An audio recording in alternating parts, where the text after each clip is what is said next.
BRS party కనిపిస్తోంది. So ఎట్లా చూస్తున్నారు ఈ రిజల్ట్స్ని, ఈ ట్రెండ్స్ని ఎట్లా చూస్తున్నారు సత్యం గారు?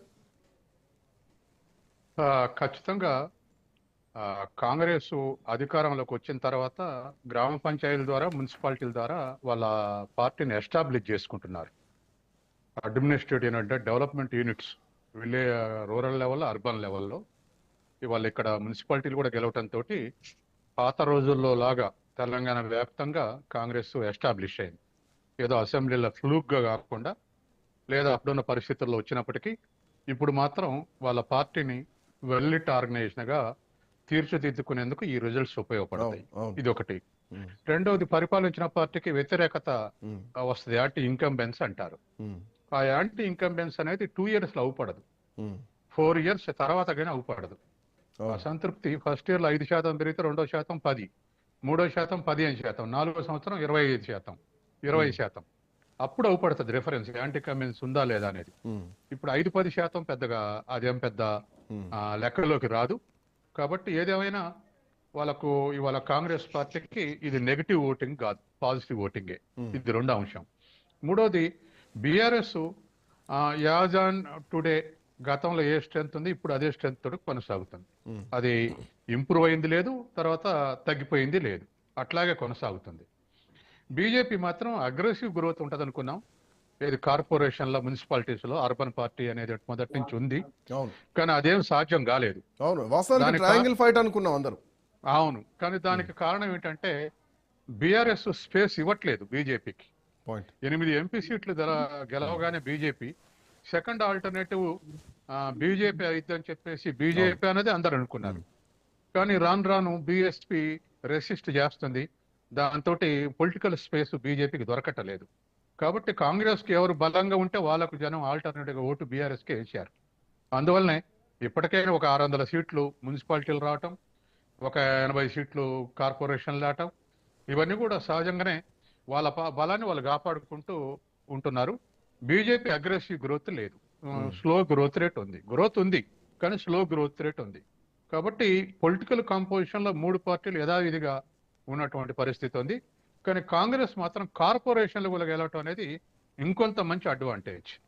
రూరల్ మున్సిపాలిటీస్ ఎట్లా కాంగ్రెస్ కి అడ్వాంటేజ్ ఉంది, కానీ ప్యూర్ అర్బన్ కార్పొరేషన్లో కూడా అడ్వాంటేజ్కి వస్తుందంటే ఖచ్చితంగా ఈ క్రెడిబిలిటీ 50% రేవంత్ రెడ్డికి పోతుంది, మిగతా 50% మిగతా పార్టీకి పోతుంది.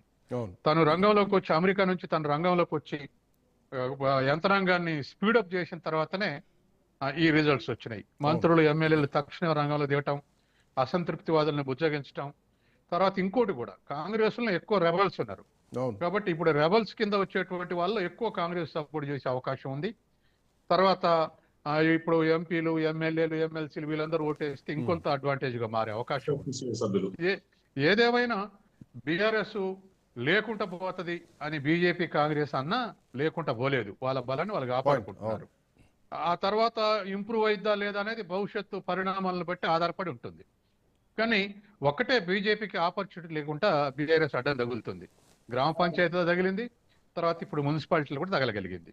కాబట్టి రేపు రానున్న ఎలక్షన్స్ లో ఇది ఈ కాంపోజిషన్ డిస్టెన్స్ పెంచుద్దా లేకపోతే క్లబ్ అయ్యే స్థితికి తీసిపోద్దా అనేటువంటిది మనం వెయిట్ అండ్ సీ అనేటువంటి పద్ధతులనే ఉంది. తర్వాత రెండవది, మున్సిపాలిటీల్లో మన దురదృష్టం ఏంటంటే ఏ పార్టీ గెలిచినా అభ్యర్థి యొక్క క్యారెక్టర్ కానీ, అభ్యర్థి ప్రజలతో ఉండేటువంటి స్థితి కానీ, లేదా మోరల్స్ కలిగినటువంటి వ్యక్తి కానీ, లేదా ప్రిన్సిపల్డ్ వ్యక్తి అన్నటువంటి వాడు కనపడకుండా పోయాడు. ఎవరైనా ఏ పార్టీ తరపున ఉంటే నువ్వు ఇప్పుడు ఆడ గెలుస్తావురా, నువ్వు గెలిచినాక పనికి వచ్చాను తప్ప ఇప్పుడు గెలవు, అవతలోడు డబ్బులు పంచితే నువ్వు పంచలేవు, అందుకని ఇంట్లో కూర్చో అని చెప్పి అటువంటి వాళ్ళందరినీ ఇళ్లలో కోసపెట్టిర్రు. అన్ని పార్టీలు కోసపెట్టిర్రు. నువ్వు పంచలేవు, అవతలోడు పంచుతాడు 30-40, నువ్వు పంచలేవు వద్దని. ఇట్లా డబ్బు ప్రథమ ప్రాధాన్యంలోకి వచ్చింది. అగ్రనాయకులేమో రాజకీయాలు మాట్లాడారు, రేవంత్ రెడ్డి అయినా లేకపోతే రామచంద్రరావు అయినా కేటీఆర్ అయినా రాజకీయాలు మాట్లాడారు, మీ ఇద్దరు ఒకటంటే మీ ఇద్దరు ఒకటని. కానీ లోకల్ లెవెల్కి వచ్చేవరకల్లా, వార్డు లెవెల్కి, కౌన్సిల్ లెవెల్కి వచ్చేవరకల్లా డబ్బు, బలగం, కులం, సామాజిక తరగతి ఇటువంటివన్నీ ఎక్కువ ప్రాధాన్యత ఉంచినాయి. పాలిటిక్స్ గురించి చర్చ ఒక 20-30% జరిగింది లోకల్ లెవెల్లో. మిగతా 70% ఎట్లా ట్రాప్ వేయాలన్నటువంటి పద్ధతులే కొనసాగినాయి.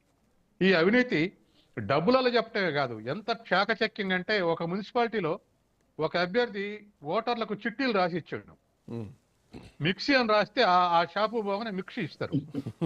మిక్సీ లేకపోతే బిల్లు ఇష్యూ చేస్తారు. బిల్లు ఇష్యూ చేశారు ఉమ్. అంటే మిక్సీ వచ్చినాక మిక్సీ ఇస్తారు ఆ బిల్లు కింద. అంటే ఈ పోలీసు వాళ్ళు కానీ మిగతా వాళ్ళు కానీ పట్టుకునేటువంటి స్కోప్ లేదు. అగో అంత దూరం పోయింది. అంటే సరే, అక్కడక్కడ ఇంకొక ఎగ్జాంపుల్ కూడా మాట్లాడుకోవాలి. అక్కడక్కడ ఏకగ్రీవం అయిన దగ్గర ప్రజల రోడ్ల మీదకి వచ్చి నిరసన తెలిపారు.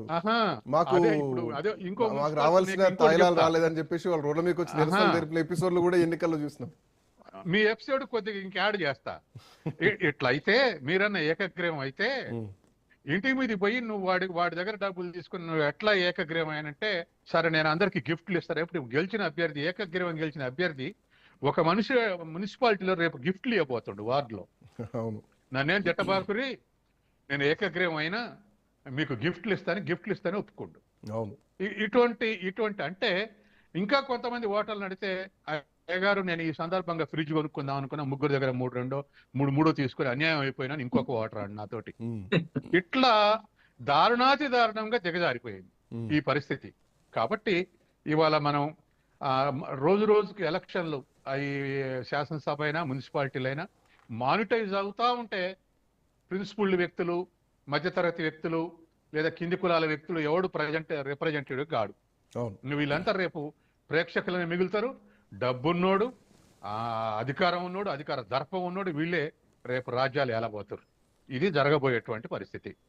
ఇది హైలీ మానిటైజ్ ఎలక్షన్స్ మున్సిపాలిటీస్ లో. ఇది ఈ పరిస్థితి, ఈ దుస్థితి పరిస్థితి ఉంది.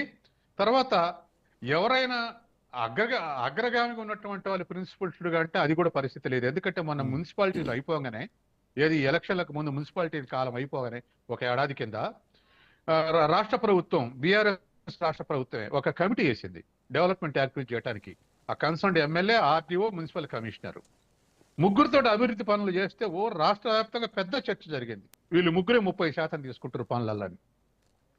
ఇక ఇట్లా ఉంటే ఇంకా పరిస్థితి ఇంకా ఎట్లా సస్టైన్ అవుతుంది? ఎమ్మెల్యేని చూసి మున్సిపల్ చైర్మన్ భయపడాలి, మున్సిపల్ చైర్మన్ చూసి కౌన్సిలర్లు భయపడాలి. కానీ ఈ పరిస్థితి దాపురిస్తా ఉంది. కాబట్టి రేపు మున్సిపల్ డెవలప్మెంట్ అనేటువంటిది మరి గత 2 ఏళ్లుగా కేంద్ర ప్రభుత్వం 17,000 కోట్లు ఇచ్చింది. రాష్ట్ర ప్రభుత్వం గత బడ్జెట్ లో 11,600 కోట్లు ఇచ్చింది. రేపు ఇంకో 10 రోజుల బడ్జెట్ లో ఎంత ఖర్చు పెట్టింది తేలుద్ది. మరి ఈ నిధులు తీసుకొచ్చి ఇందులో 40% నొక్కేస్తే మున్సిపాలిటీలు అభివృద్ధి కావు. కాబట్టి ఒక